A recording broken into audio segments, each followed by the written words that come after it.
Hello and welcome back to this damn fully delisted crusade. This video is a review of the two wonderful memoirs we now have from Michael Uslan, who is the person probably most responsible for comics being taken seriously and for the massive successes of all the adaptations of comics. He is most famous for being the person who fought, championed, and shepherded Batman to the screen in 1989, which was a process that took over 10 years to do and was something that he really carried a torch for even long before that. And it was the success of that film and everything that it spawned that really spawned the comics industry we have today and the massive success of comic properties in other mediums and the various adaptations and films. And of course, Uslan also taught the first comics course that was officially credited at a college, and that was part of what got the ball rolling in terms of the general public at large look at comics as something other than funny books or something completely detrimental to children's mental health and development.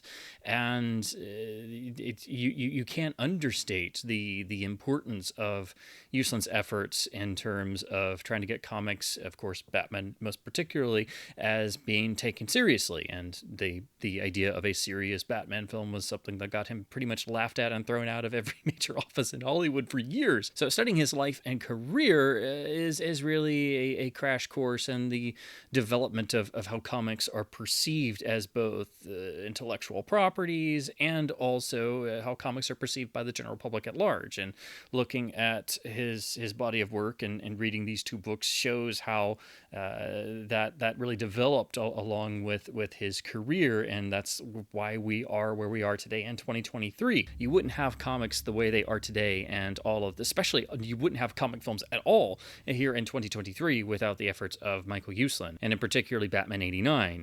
That was really the film that blew open the doors that had first been cracked open by Superman the movie in 1978.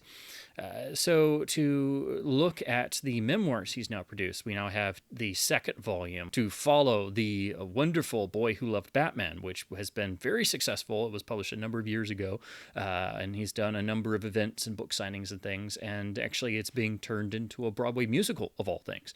And I think that's indicative of how good a book it is. It's a very well-written, very honest, very engaging, and frequently humorous memoir. It's very rare that you get a memoir that's so generally engaging that you can actually read it and enjoy it on just a personal level. So this is one of those really well done memoirs that anybody can pick up and read. You don't have to be a Batman fan. You don't have to be a comics fan.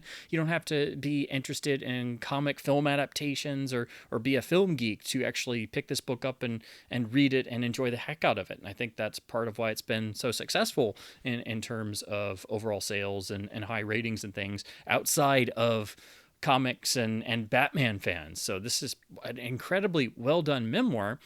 My only issue with it over the years, because I've reread it several times, is that it goes obviously to the point of which it was written in terms of where he was in his career when he wrote the book. But outside of basically telling the story of getting the first Batman film made in terms of the 1989 film, there wasn't a whole lot of the industry side of things in terms of the film industry. There was some discussion of his comics industry time and writing comics and how that was for a lifelong comics geek to jump into not only teaching the first accredited comics course, but then actually that turning into jobs in the industry and actually writing comics and leading up to actually him writing Batman, which obviously is a major thing for one of the all-time Batman fans to be able to finally write Batman. But it always left me wanting more in terms of hearing more stories and anecdotes about his film industry time and something that he's still doing.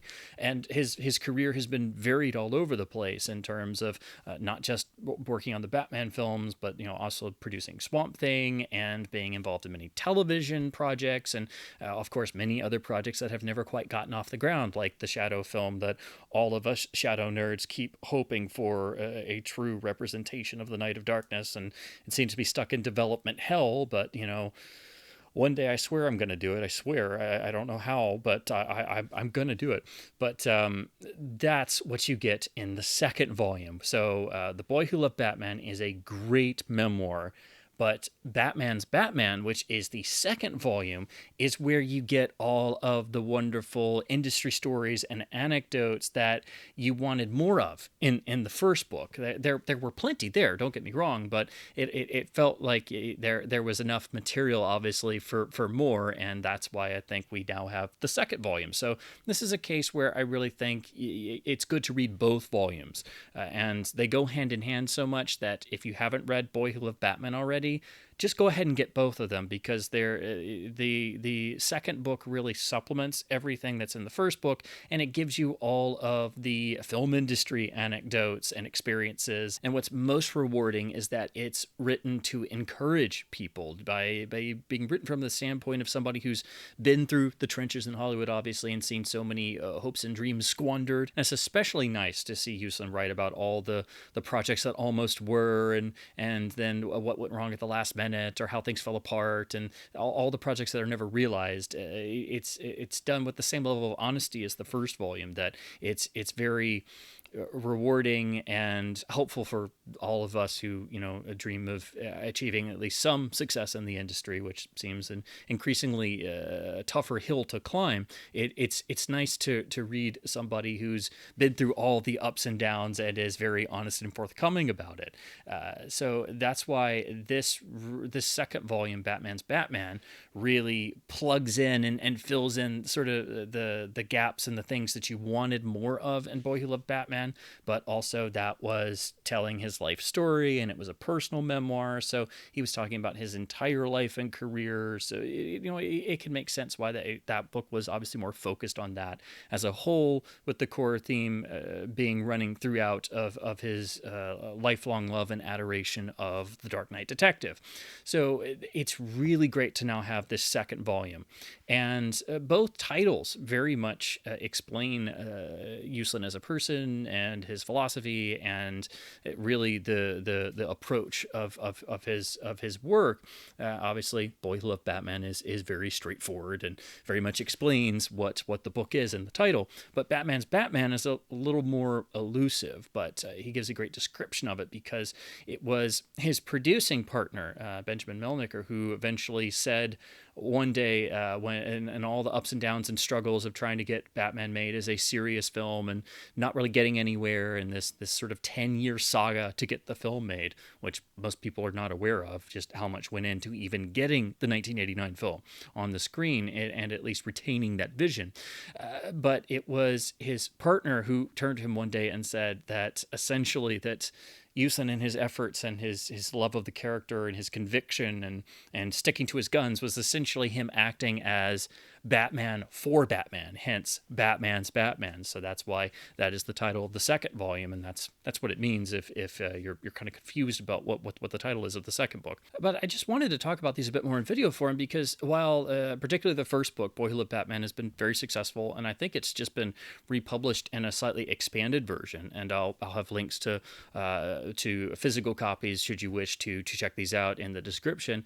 But while that has gotten a lot of attention and a lot of really nice blurbs and a lot of famous names sort of promoting it, the second book is just as good and is even more rewarding for those of us who are invested in the film industry, or who are interested and deeply invested in the history and development of comic film adaptations, and especially for Batman as a character and all of the other ventures and adaptations, especially the films. So me being all of those, and of course a lifelong Batman fan, these are just catnip. And the second book really gets into the nitty gritty and is done in the same humorous style. He never loses that sense of warmth and a conversational tone. So these are books you can very much, you don't want to stop reading them. You just keep going, and they never get bogged down. And he's not afraid to talk about all of the ups and downs of just life in general, and trying to maintain a career, and that makes these even more rewarding, because it's nice when people are actually honest about all the crap they go through. And it also gives you a great insight into both of the industries he's been a part of for so many decades of both the film side of things and the comic side of things. I'm more knowledgeable in the film area, less so in the comics area, so it's nice to get that perspective of what he's seen in terms of developments in the comic industry and coming in as the sort of lifelong fan and expert with his college course at that particular time when comics were at least first starting to get a little bit more attention paid to them. And then his experiences working his way up through and around different areas of the comic industry and working for the different companies, and then how that also translates into the film side of things and how he was able to even get the rights to Batman, and how he had the foresight that others really didn't have at the time, and how that was a really difficult process. So these are incredibly informative and rewarding volumes. And of course, all the reviews and blurbs say the same thing. So if you've seen these books before, you'll know that they are very highly regarded for good reason. But the second book, Batman's Batman, and because it's newer, it just hasn't gotten as much attention. So now that I've finally gotten to read it, I've reread the Boyhood of Batman as well, because they really go hand in hand. I just wanted to talk about both of them because they are legitimately great. They're also not very expensive.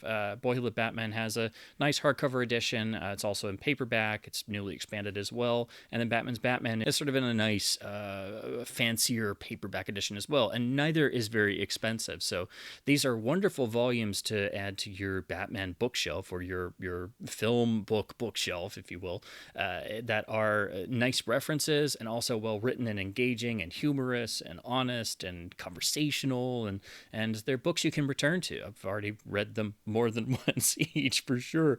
So these are musts for any Batman fan, any film fan, and any comics fan, and they nicely bridge the gaps between those three types of books. These books are also jam-packed with really fantastic anecdotes you're not going to find anywhere else, information that was really sort of just mind-numbing in terms of coming across it. I think the biggest takeaway, and the part that literally made me set down the book and start weeping openly, is the fact that Uslan shares that at one point when he was working at DC, they had him start going through all of these just old file cabinets and closets full of old paperwork just to go through all this stuff and sort of organize it.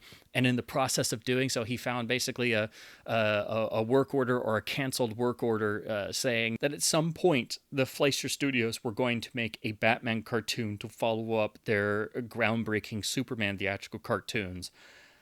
Just let that sink in, and that it just didn't happen, and that I had never come across before in terms of hearing anywhere else. And he talks about, even in the book, just how shocked he was coming across that. That he found this old documentation that we almost had a Fleischer Batman series, and that's still just it's beyond heartbreaking. It's still just the thought of what the Fleischers would have done with Batman in the golden age of the character after the Superman series. I mean, my God. So that was an eye-opener. And of course, hearing about his other experiences in projects that didn't get made, or things that didn't get finished, or cool ideas he had that never came to be. But the big thing, me being a giant Shadow fan, was hearing about the development hell status of the Night of Darkness, and the film projects that have never fully gotten off the ground, the movie that almost got made with Sam Raimi directing, all there were little bits of the Shadow peppered throughout, in addition to other pulp characters. And Uslan also wonderfully talks about his experiences getting to write for the character. I've of course got Shadow number 11 behind me, which was the issue he took over, and also got to write in the Avenger as well. He's since returned to the pulp characters in more modern comics that are excellent, and also has written some really great Batman stories. But being a Shadow fan, it was really awesome to see that covered, and also his friendship with Walter B. Gibson, the mastermind behind the Shadow. That was just fantastic. And of course, if you want more of this, got to get a shameless plug in, you will find a lovely multi-part interview with Uslan about the Shadow and his experience with the classic characters in both comics and film adaptations that have not happened, in editions of the Shadowed Circle fan magazine, which I have covered on this channel and is a must for all Shadow and pulp fans. And couldn't resist a shameless plug because this is another great interview. So here is the first hardcover edition of Boy Who Loved Batman. The cover design is beautifully done and, of course, mixes in images of his childhood with classic iconic Batman covers. It's got the nice textured dust jacket and some incredible blurbs on the back. And it's extremely well printed with loads of documentation and lovely images, which are, of course, also tied to iconic moments in terms of Batman's character development, but also other important events in comics in general and the industry, and mixed in beautifully with just childhood and family photographs. So it's developed really well. And then also the end notes and the footnotes for all the photos and things are also filled with wonderful reactions and extra bits of dialogue. So they're also very conversational in tone, which is really rewarding.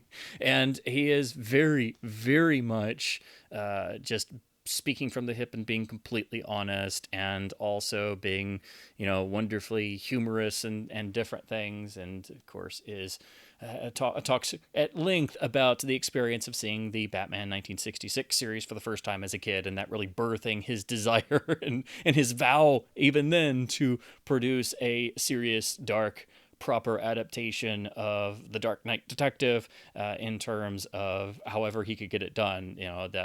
This was really the point at which the torch was ignited that he carried for, and still carries to this day, of course, being one of the truly great comics historians and champions of comics being taken seriously as an art form. But it's great to get him expanding upon this pivotal moment in his childhood of seeing the Batman 66 series. And then, of course, that coming full circle when he finally, was able to, years later, come full circle and realize how important the 66 series was for the character being popular, and how it was a different facet of the character, and that's part of the character's history and the all-encompassing appeal of the character to all different parts of life. Now, the second volume is here again in this nice, oversized, more premium paperback design. It's nice and solid and will hold up to many years of rereading. Of course, lovely photo for the title page.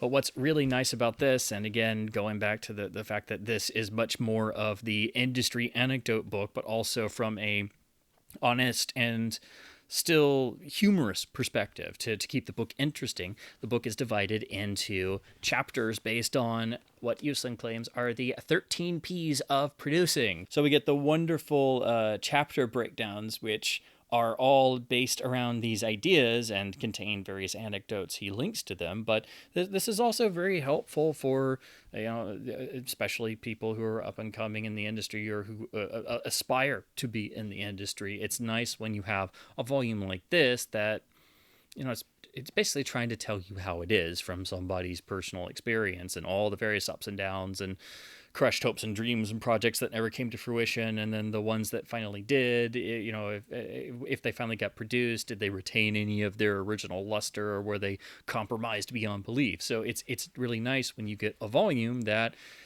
just tells you the person's experiences as best as they can recount, and does so with a sense of honesty and a sense of humor, which of course keeps it interesting and fresh and makes it a rewarding read. This is written and laid out and designed in much the same style, so you have tons of great imagery and the same wonderful attention to detail also paid to the captions. For example, here is a picture of Uslan with Patrick McGoohan, which literally says OMG exclamation point. And of course, if you were standing next to Patrick McGoohan and getting your photo taken, you should say OMG, because that's an OMG moment. What's also nice is each of the chapters gets a special setup page with a little description of why it's an important P, and also a nice link to a particular Batman comic or moment in both the image chosen, but then also a nice quote. And it's done to actually match the particular career or the particular mentality or aspect that Uslan deems so important to maintaining a career and having a sense of integrity to the work that you do. So again, this is just a wonderful book that is very much part two of Boy Who Loved Batman, but focusing on the industry side of things and really supplementing all the wonderful content of the first book with the same exact lovely honest conversational style with natural humor. So it's very much a book that you will just keep reading and not want to put down because it is that engaging and very rewarding. It's also one of the books that doesn't just focus on the big moments or the most famous things. So Uslan talks about his entire career and even where he is now and how he's gone back and forth in the comics world and how he's had so many different experiences. So it's really nice to get a book like this where somebody talks about their entire career and that it isn't just the same thing and that he's dabbled in multiple different industries and has a quite extensive resume of different things that you're not necessarily going to know about unless you read this book or dig into his career. And that's something that's more and more common today because of ever shifting industry parameters between different entertainment avenues, if you will. So it's really nice to get a volume where somebody talks about all the aspects of their career and all the different things they've done and the ups and downs, and also how that affects their personal life and how their personal life has to go hand in hand with trying to maintain a career. So it's another excellent book. You really should get both of these. They are fantastic reads, very rewarding, and they go hand in hand. So Batman's Batman is very much part two, the industry side to Boy Who Loved Batman's wonderful part one. So I just wanted to talk about these a little bit. Batman's Batman only came out last year, so it's relatively recent, and it just hasn't gotten as much attention as the first book. But they make a wonderful double act. They're a must for any Batman fan, any comics fan, and any fan of comic book film adaptations. If you ever wanted to know any more about the real development and what led to comic book films, these are a must. And Uslan goes into incredible details that he has talked about somewhat in interviews, but here in his books he just goes full tilt into covering every aspect of his career, and they're so well written and engaging that they're wonderful to come back to and reread over and over again and have as nice reference pieces on your Batman or film bookshelves. So as always, I hope my babblings about the Dark Knight Detective and Batman films and film books in general has been at least somewhat fun and informative. Again, I will have links to where you can purchase a copy of Uslan's wonderful memoirs in the description below. I highly encourage anyone who might be interested to check these out. These are really rewarding and really well done, and I certainly enjoyed getting to read the second volume after rereading the first. So as always, please do keep supporting your independent bookstores wherever possible to help keep them in business. Keep reading print books and film books to help keep film culture alive. And as always, thank you ever so much for watching.